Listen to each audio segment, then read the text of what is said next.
It was long past midnight when Anna finished scrubbing the marble floors of the towering glass building downtown. The world outside was asleep, but for her the night was just beginning. She worked as a janitor at one of the biggest companies in the city, a job she never imagined herself doing before life took everything away. Once she'd had dreams, a husband, and a small house filled with laughter. But when her husband left her for another woman, she was left with nothing but a broken heart, unpaid bills, and a 7-year-old daughter who looked at her with hopeful eyes. Each night, after putting little Lily to sleep, Anna would carry her old lunch bag, kiss her daughter's forehead, and whisper, "One day, Mommy will give you everything you deserve." Then she'd head off to clean the offices of people who already had everything. The CEO's office was always the last one on her list. It was vast, elegant, and cold. The man who worked there, Ethan Cole, was known for his ruthlessness in business and his perfectionism. No one dared to touch a single thing on his desk, but Anna did her job carefully, making sure every corner shone. Every document stayed in its place. One Friday night after a long shift, she came home exhausted to find her daughter still awake, holding crayons and paper. "Mommy, can I come to work with you just once?" "I'll be quiet. I just want to see where you clean," Lily pleaded. Anna sighed but smiled. "Only if you promise to stay still and not touch anything." That night, the building was almost empty, and Lily sat quietly in the CEO's office while Anna cleaned. The little girl's eyes widened at the sight of the large desk, the floor-to-ceiling windows, and the glowing city lights outside. She started drawing something on a small piece of paper while her mother mopped the floor. When Anna finished, she turned around, and her heart dropped. "Lily, what are you doing?" The little girl looked guilty. "I wrote him a letter, for the man who owns this place. You said he's really rich.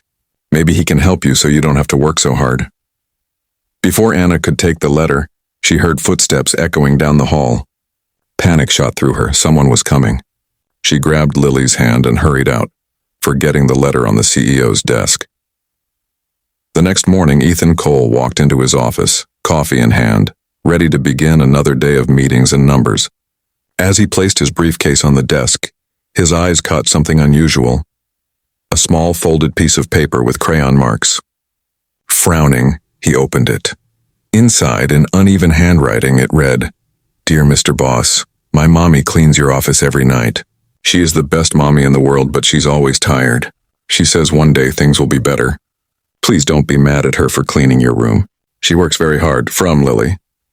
Ethan sat down slowly. He read the letter again and again. Something in those innocent words pierced through the armor he'd built around his heart. Memories flooded back. His own mother working late shifts to feed him after his father left. He hadn't thought about her in years. The next night, when Anna came to work, she was startled to find the lights on in the CEO's office. Ethan Cole was still there, standing by the window. She froze. He turned and said softly, "You must be Anna." Her heart raced. I'm sorry, sir. My daughter, she didn't mean to." He raised a hand, stopping her. "I read the letter." Anna's face flushed with embarrassment. "Please don't fire me. She's just a child." But instead of anger, Ethan's voice was calm. "You're not in trouble. I just wanted to talk." He gestured for her to sit.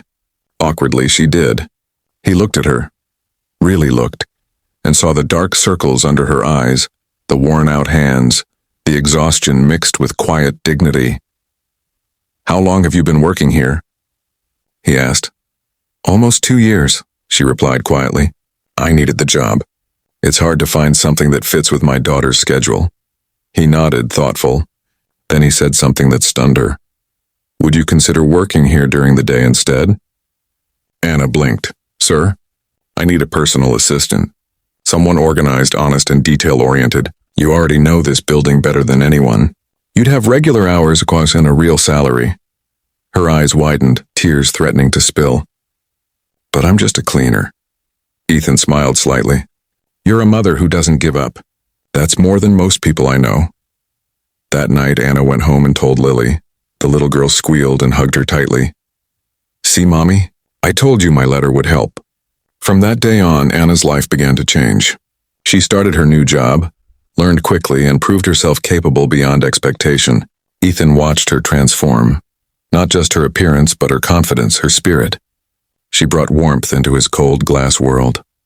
Months passed and something shifted between them. He began to linger after meetings, sharing coffee breaks and small stories. She made him laugh for the first time in years. Lily sometimes visited, and the once lonely office now echoed with giggles and light. One evening, as Anna packed her things, Ethan approached her with a hesitant smile. "You know," he said, "that letter your daughter wrote, it didn't just change your life, it reminded me what matters." She looked at him curiously. "I built this company to escape my past," he continued, "but your daughter reminded me that strength isn't about money. It's about love." Anna's eyes softened. "She has a big heart, bigger than mine," Ethan smiled. "Maybe that's why she wrote that letter, to bring us both back to life." Years later, that small crayon-written letter stayed framed on Ethan's desk, a constant reminder that even in the darkest hours, kindness can spark miracles. And as for Anna and Lily, they no longer lived from paycheck to paycheck. Their nights were filled with laughter, and their mornings with hope. The woman who once scrubbed floors in silence now walked those same halls with confidence. And beside her, the man who had learned that sometimes the smallest voice can change the biggest heart.